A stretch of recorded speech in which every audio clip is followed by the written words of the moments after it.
بسم اللہ الرحمن الرحیم۔ حضرت عائشہ رضی اللہ تعالی عنہا سے مروی ہے کہ ایک دن حضرت محمد صلی اللہ علیہ وآلہ وسلم حضرت ختیجہ کا ذکر کر رہے تھے کہ میں نے کہا، اے اللہ کے نبی صلی اللہ علیہ وآلہ وسلم،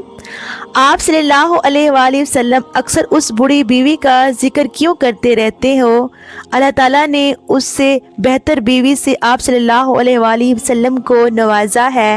حضرت عائشہ فرماتی ہیں کہ جب میں نے یہ بات کہی تو حضرت محمد صلی اللہ علیہ وآلہ وسلم کا چہرہ مبارک سرخ ہو گیا۔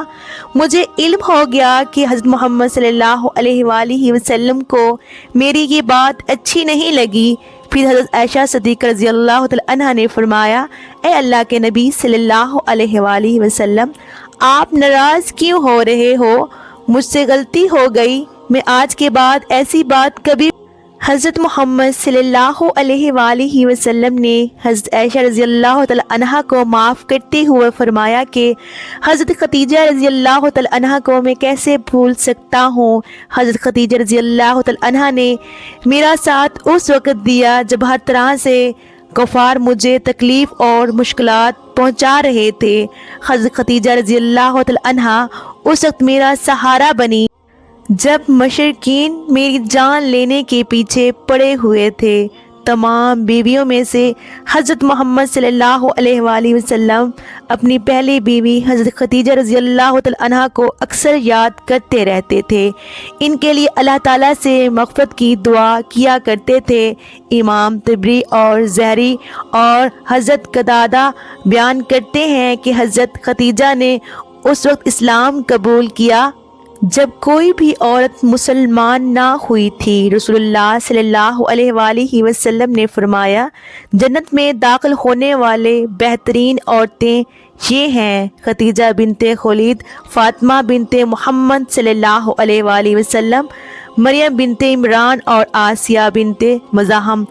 حضرت ابراہیم کے علاوہ رسول اللہ صلی اللہ علیہ وآلہ وسلم کو اللہ پاک نے جتنی بھی اولاد عطا کی تھی وہ حضرت ختیجہ کے بطن سے پیدا ہوئی تھی۔ حضرت ختیجہ رضی اللہ تعالی عنہا کے وصال کے بعد قریش کے لوگوں نے رسول اللہ صلی اللہ علیہ وآلہ وسلم پر بہت زیادہ ظلم کیے۔ امام قرطبی نے سورہ تحریم کی تفسیر اس طرح سے بیان کی ہے کہ حضرت ختیجہ رضی اللہ تعالی عنہا کے وصال پانے کے بعد حضرت فاطمہ رضی اللہ تعالی عنہا اکثر اداس رہا کرتی تھی۔ ایک دفعہ حضرت فاطمہ رضی اللہ تعالی عنہا نے رسول اللہ صلی اللہ علیہ وآلہ وسلم کو فرمایا، اے بابا جان، آپ صلی اللہ علیہ وآلہ وسلم حضرت جبرائیل علیہ السلام سے میری والدہ کے بارے میں پوچھیں۔ اے بابا جان، مجھے اس وقت تک کھانا پینا اچھا نہیں لگے گا جب تک حضرت جبرائیل علیہ السلام مجھے میری والدہ کے بارے میں بتا نہ دیں کہ میری والدہ وصال کرنے کے بعد کس حالت میں ہیں۔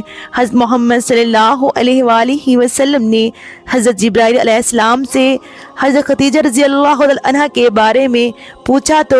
حضرت جبرائیل علیہ السلام نے آپ صلی اللہ علیہ وآلہ وسلم کو فرمایا کہ اپنی پیاری بیٹی حضرت فاطمہ کو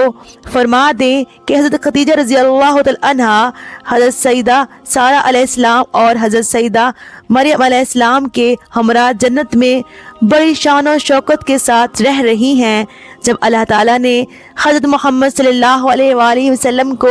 شب معراج کی سیر کروائی تھی تو حضرت محمد صلی اللہ علیہ وآلہ وسلم نے جنت میں ایک بہت ہی خوبصورت محل دیکھا جس میں بہت ہی خوبصورت اور پیاری پیاری چیزیں رکھی ہوئی تھیں جو کبھی بھی کسی نے نہ دیکھی ہوں گی، نہ سنی ہوں گی، نہ ہی کبھی ایسی چیزوں کے بارے میں خیال کیا ہوگا۔ یہ محل دیکھ کر حضرت محمد صلی اللہ علیہ وآلہ وسلم نے حضرت جبرائیل علیہ السلام سے دریافت کیا کہ یہ محل کس کے لیے بنایا گیا ہے تو حضرت جبرائیل علیہ السلام نے فرمایا، اے اللہ کے نبی صلی اللہ علیہ وآلہ وسلم، یہ محل اللہ تعالیٰ نے حضرت ختیجہ رضی اللہ تعالی عنہا کے لیے تیار کروایا ہے۔ حضرت جبرائیل علیہ السلام کی یہ بات سن کر حضرت محمد صلی اللہ علیہ وآلہ وسلم نے فرمایا کہ میں اللہ تعالیٰ کا لاکھ لاکھ شکر ادا کرتا ہوں کہ اللہ تعالیٰ نے حضرت ختیجہ رضی اللہ تعالی عنہا کو دنیا میں مال و دولت خرچ کرنے کے بدلے میں جنت میں اعلیٰ محل اور مقام عطا کیا ہے۔ اس بات میں کوئی شک نہیں ہے کہ حضرت خدیجہ رضی اللہ تعالی عنہ کی زندگی عورتوں کے لیے بہترین نمونہ ہے۔ حضرت محمد صلی اللہ علیہ وآلہ وسلم نے فرمایا کہ تمہاری اتباع و اقتداء کرنے کے لیے 4 عورتیں ہی کافی ہیں: مریم بنت عمران، خدیجہ بنت خولید، فاطمہ بنت محمد صلی اللہ علیہ وآلہ وسلم اور فرعون کی بیوی حضرت آسیہ۔ حضرت خدیجہ وہ پہلی عورت ہیں جن کو اللہ تعالیٰ نے خود سلام بھیجا اور جنت میں اعلیٰ محل کی بشارت سے نوازا تھا۔ قرآن پاک میں سب سے پہلے آپ رضی اللہ تعالیٰ عنہ کو ام المومنین کے لقب سے نوازا گیا۔ محترم ناظرین، حضرت خدیجہ رضی اللہ تعالیٰ عنہ ہی سب سے پہلے حضرت محمد صلی اللہ علیہ وآلہ وسلم کی تصدیق کی تھی۔ میری آج کی ویڈیو میں اگر کوئی میرے سے بولنے میں غلطی ہوئی ہو تو آپ سے گزارش ہے کہ میری اصلاح کریں۔